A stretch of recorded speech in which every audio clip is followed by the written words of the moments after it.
Bonjour à tous et bienvenue dans cette nouvelle vidéo. Comme je vous ai dit, j'allais documenter toute ma préparation pour mon départ à Bali et tu ne peux pas rester à Bali sans avoir de logement. Donc aujourd'hui, c'est une journée consacrée à toutes les visites des logements et bien évidemment, je vous emmène avec moi. Du coup, c'est parti! Qu'est-ce que j'ai fait? Pourquoi j'ai choisi ces logements? Pour la simple et bonne raison que c'est la 4e fois que je viens à Bali. J'ai pu explorer plusieurs quartiers et c'est pour ça aussi que j'ai pris ce logement pendant mon séminaire, parce que c'est le quartier que j'apprécie le plus à Canggu. Et donc voilà, j'ai filtré un petit peu et c'est parti pour le premier logement.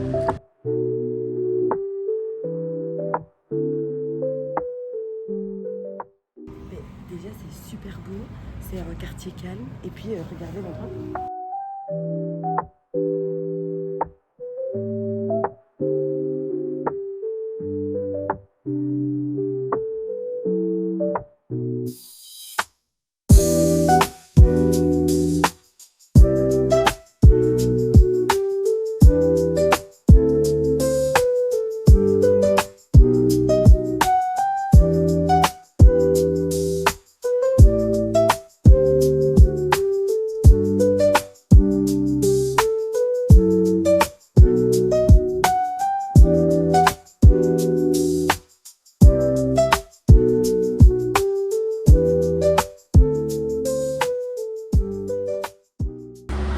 Je viens de visiter les 3 premiers logements de ma liste.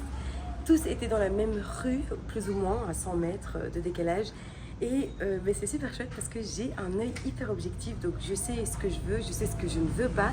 Je sais un petit peu les points négatifs. Et c'est surtout que j'ai vraiment l'optique de me dire ok, je vais rester 6 mois. C'est pas genre juste une semaine ou quelques semaines de vacances ou quelques jours. Là c'est vraiment 6 mois et je suis très contente. Mais il faut attendre à la fin de la vidéo pour que je vous donne tout le bilan de cette visite, enfin de ces visites de la journée.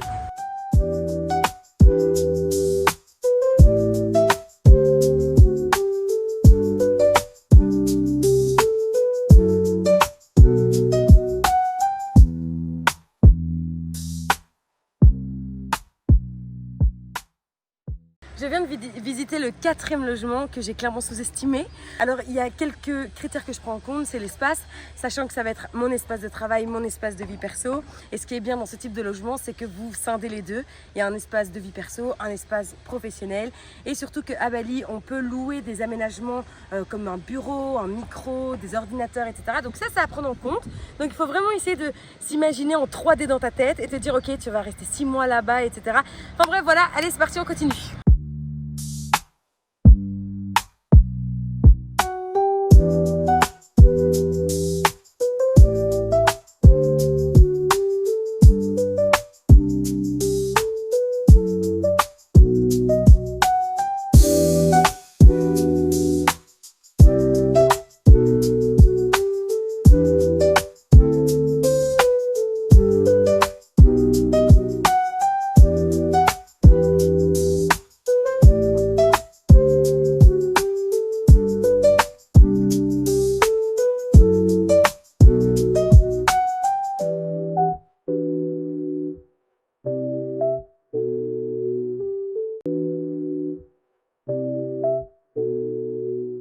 On est revenu au logement parce qu'aujourd'hui il fait super chaud, on est en plein zénith à 40 degrés.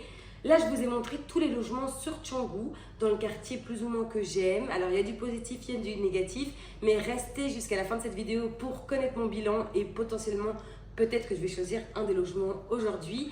Et à présent, on va partir dans quelques minutes pour aller du côté de Seminyak parce que c'est aussi une ville que j'aime beaucoup, c'est un petit peu mon coup de cœur et surtout que c'est pas très loin de Canggu. Donc voilà, c'est parti!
passer au bilan de cette journée visite des logements pour Oui, Bali. je m'arrête en pleine vidéo. Effectivement, vous pouvez voir que j'ai un problème de coup de soleil.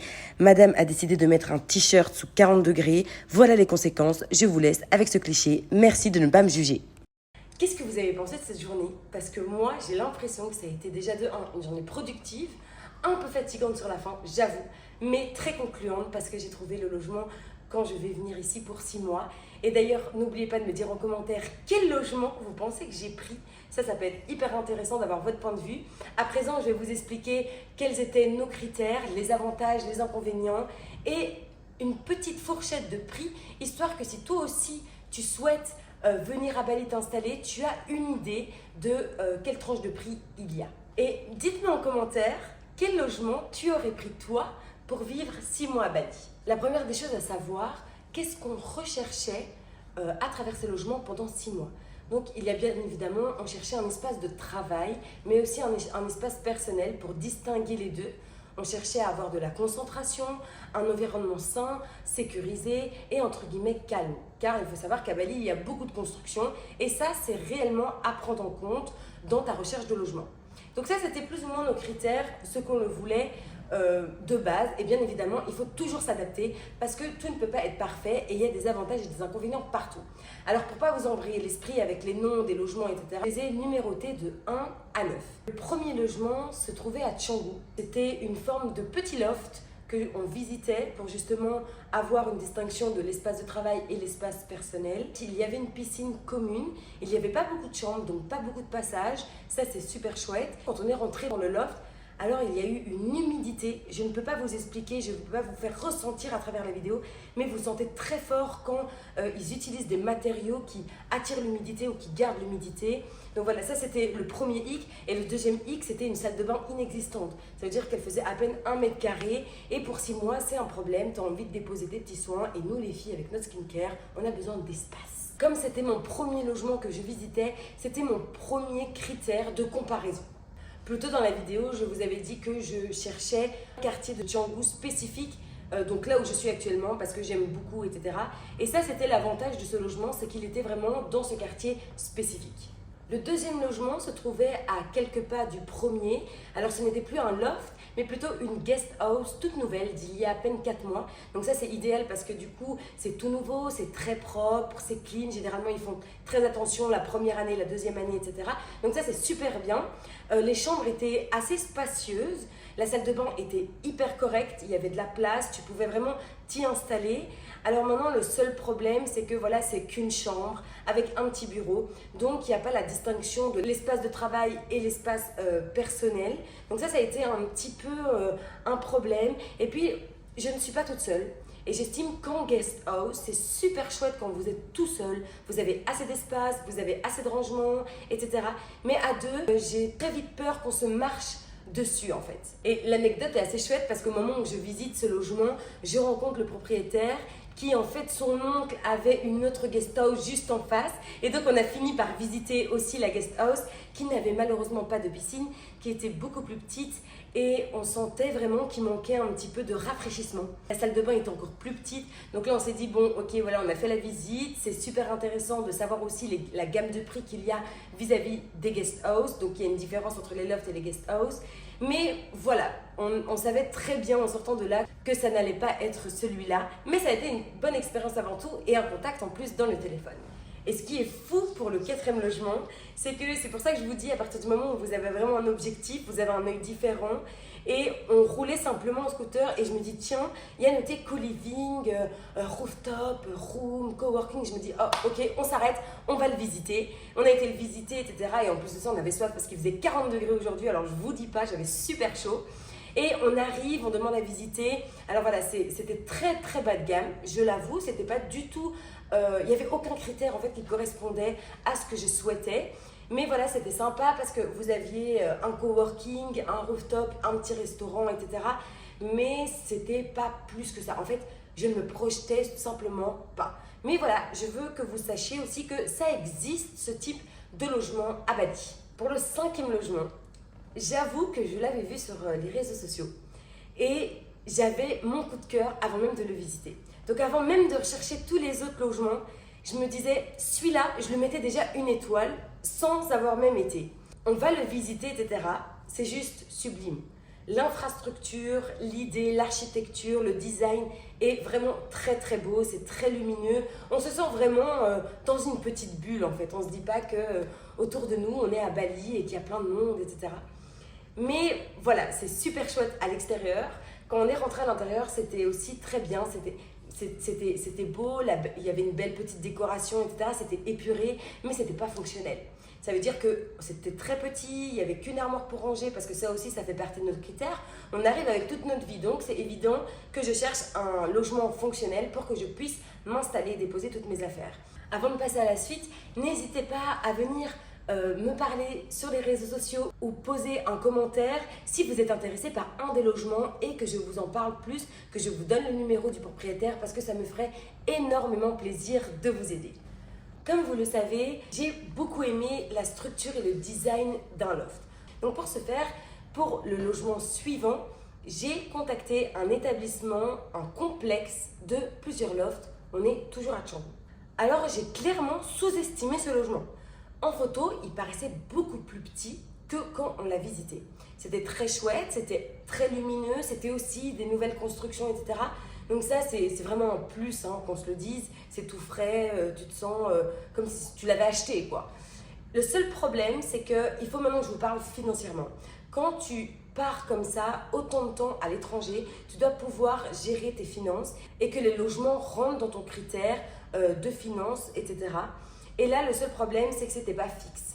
À une saison, je payais ce prix-là, puis une autre, un peu plus bas, puis plus haut, etc. C'était pas stable. Et je me suis dit, ben mince, quand je dois m'organiser, j'ai besoin de stabilité parce que j'ai besoin de savoir. Je ne peux pas me permettre un jour de payer ça et puis l'autre jour de payer une autre somme. Mais par contre, qu'on se le dise, c'était vraiment un coup de cœur. Je suis prête à vraiment m'adapter pour le budget. L'établissement suivant, la petite anecdote, c'est que j'ai contacté la personne en novembre parce que j'étais intéressée par l'établissement, je le trouvais super chouette. Et à nouveau, il se trouvait dans le quartier que j'apprécie, plus particulièrement à Canggu. Alors quand je suis rentrée dans le logement, la chambre que je souhaitais n'était pas disponible. Donc c'est toujours un peu différent en photo, en vrai, on a toujours besoin de tâter le terrain et ça c'est un conseil que je vous donne.